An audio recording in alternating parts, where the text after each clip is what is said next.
सोनू एक गरीब लड़का था जो अपना पेट पालने के लिए नूडल्स और बिरयानी बनाया करता था। सोनू बहुत गरीब था, इसीलिए उसके पास दुकान तक लगाने के पैसे नहीं थे। एक ठेले पर नूडल्स और बिरयानी बनाता और बेचता।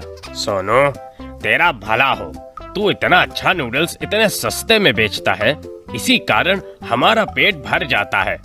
हाँ हाँ बेटा, एक बात बता, तू इतनी अच्छी नूडल्स बनाता है, फिर भी तूने दाम इतने कम क्यों रखे हैं? काका, मैं गरीब हूँ, इसीलिए गरीबों का दुख जानता हूँ। इतने पैसे कहाँ हमारे पास कि बड़े बड़े होटलों में उतना सारा पैसा देकर खाए। इसीलिए मैं बस उतना ही पैसा लेता हूँ जितने में मेरा गुजारा हो जाए। गांव वाले उसको आशीर्वाद देते हैं। एक हमारा सोनू है और एक वो है राजू नूडल्स वाला। उसके नूडल्स अच्छे होते हैं लेकिन दाम इतने ऊंचे रखता है। सभी के दिन अच्छे से बीत रहे थे। अब तो सारे लोग सोनू के नूडल्स और बिरयानी के ठेले पर खाने आते थे। कोई भी राजू के ढाबे पर नहीं जाता था। मैं क्या करूं यार, ये सोनू के नूडल्स और बिरयानी इतने अच्छे और सस्ते होते हैं कि लोग मेरे ढाबे पर आते ही नहीं हैं। सोहन राजू का बहुत अच्छा दोस्त था, साथ ही काफी पैसे वाला भी था। मेरे पास एक उपाय है। हम सोनू के साथ एक प्रतियोगिता रखेंगे जिसमें मैं एक बहुत बड़े शेफ को लाऊंगा, जिसको मैं पहले ही पैसे देकर खरीद लूंगा। वो सारे गांव वालों के सामने तेरे नूडल्स को सबसे बढ़िया नूडल्स बोलेगा। इससे गांव वालों में तेरा बहुत मान बढ़ जाएगा और साथ ही सोनू को नूडल्स बनाना छोड़ना पड़ेगा। ऐसी शर्त रखेंगे हम लोग सोनू के पास। चल सोनू के ठेले पर। दोनों सोनू के ठेले पर जाते हैं। मैंने सुना है तू बहुत अच्छा बिरयानी और नूडल्स बनाता है। मैं तेरे साथ एक प्रतियोगिता करना चाहता हूँ। भाई, मैं बहुत गरीब आदमी हूँ और मुझे तुमसे कोई भी प्रतियोगिता नहीं करनी।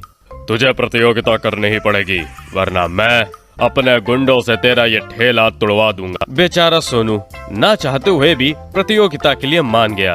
प्रतियोगिता की एक शर्त है, अगर तुम इस प्रतियोगिता को जीतते हो तुम अपना ठेला आराम से चला सकते हो, लेकिन तुम हार जाते हो तो तुमको अपना नूडल्स का काम छोड़ना होगा और मेरे ढाबे के लिए नूडल्स बनाना होगा। मैं तैयार हूँ। फिर गांव में ये हल्ला हो गया कि सोनू और राजू के बीच प्रतियोगिता होने वाली है और इसमें शहर से बहुत बड़े शेफ आएंगे जो ये फैसला करेंगे किसके नूडल्स और बिरयानी सबसे बढ़िया है। हे भगवान, मुझे बहुत डर लग रहा है। अगर मैं हार गया तो गांव वालों को राजू के महंगे नूडल्स और बिरयानी खाने पड़ेंगे। मैं क्या करूं? मुझे कुछ समझ नहीं आ रहा है। एक तरफ गांव वाले बैठे थे, दूसरी तरफ शहर के आए हुए सेठ। सोनू और राजू आमने सामने खड़े थे अपने अपने नूडल्स और बिरयानी बनाने के लिए। प्रतियोगिता शुरू होती है। सभी लोग बहुत ज्यादा उत्साहित रहते हैं। सोनू और राजू अपने अपने नूडल्स और बिरयानी बनाने लग जाते हैं। गांव वालों को तो विश्वास था कि सोनू ही जीतेगा, लेकिन राजू भी कम ना था। जैसे जैसे समय बीतता गया, लोगों की उत्सुकता बढ़ती गई। आखिर में दोनों का खाना तैयार हो गया। सेठ को पैसे देकर पहले ही राजू की जीत सुनिश्चित कर दी थी, इसीलिए राजू बड़े इत्मीनान से खड़ा था कि जीत तो उसी की ही होनी है। राजू के नूडल्स और बिरयानी को पहले खाते हैं और कहता है, दोनों काफी ज्यादा अच्छे बने हैं। सभी चीजें सही मात्रा में डाली गई हैं। और उसे 10 में 10 नंबर देता है। राजू और सोहन दोनों बहुत खुश हो जाते हैं।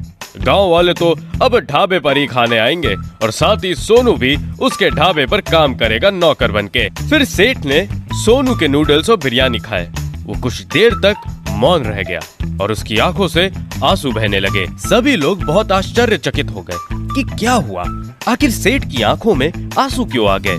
कहीं मैंने मिर्च ज्यादा तो नहीं डाल दी? लेकिन ये कैसे हो सकता है, मैंने तो सही मात्रा में ही डाली थी। आखिर तुमने इसमें क्या डाला? मैंने आज तक इतनी स्वादिष्ट और इतने अलग नूडल्स और बिरयानी कभी नहीं खाई है। ये आज तक की सबसे अच्छी नूडल्स और बिरयानी है। ये मुझे मेरी माँ ने बनाना सिखाया है। ये सब उनकी मेहनत है। राजू और सोहन सेठ के पास जाते हैं और कहते हैं, तुमने हमसे धोखा किया है। हमने तुम्हें पैसे दिए थे सोनू को हराने के लिए। मुझे माफ कीजिए, लेकिन सोनू के बनाए नूडल्स आज तक के सभी नूडल्स में सबसे अच्छे हैं। वैसे ही मैंने इतनी अच्छी बिरयानी नहीं खाई। मैं चाहता हूँ कि तुम मेरे साथ शहर के बहुत बड़े प्रतियोगिता में भाग लो। उस प्रतियोगिता में जीत हासिल करने से तुम्हें 1 करोड़ रुपए मिलेंगे। साथ ही तुम्हारा बहुत नाम होगा। प्रतियोगिता जीतने से तुम बेस्ट शेफ संजीव कपूर के जैसे बन जाओगे। क्या आप सच कह रहे हैं? ऐसा हो सकता है? फिर सोनू सेठ के साथ शहर जाता है और बहुत सारी तैयारी करता है प्रतियोगिता जीतने के लिए। और आखिरकार सोनू प्रतियोगिता जीत जाता है और उसको 1 करोड़ रुपए मिलते हैं और बेस्ट शेफ का खिताब मिलता है। सोनू वापस गांव आता है और उन जीते हुए पैसों से गांव में एक बहुत बड़ा रेस्टोरेंट खोलता है, जहां वो कम दाम पर नूडल्स और बिरयानी बेचना शुरू कर देता है। गांव के लोगों को कम दाम पर बड़े से रेस्टोरेंट पे खाने को भी मिल गया और सोनू को इस तरफ गांव वालों से खूबसूरत वाहवाही मिलती है। मॉरल ऑफ द स्टोरी, कड़ी मेहनत और खुद पर विश्वास हो तो कोई भी काम असंभव नहीं होता। यही कारण है कि सोनू गरीब नूडल्स और बिरयानी वाला एक करोड़पति बन गया। तो दोस्तों, ये कहानी आपको कैसी लगी? अगर कहानी पसंद आई है तो इस वीडियो को लाइक, कमेंट, शेयर जरूर करिएगा। और अगर आप हमारे चैनल पर नए हैं तो जल्दी से हमारे चैनल को सब्सक्राइब करके बेल आइकन पर जरूर प्रेस कर देना, ताकि आपसे हमारा कोई भी शानदार वीडियो मिस ना हो सके। इसी के साथ हम मिलेंगे आपसे अगले वीडियो में एक नई कहानी के साथ। शुक्रिया।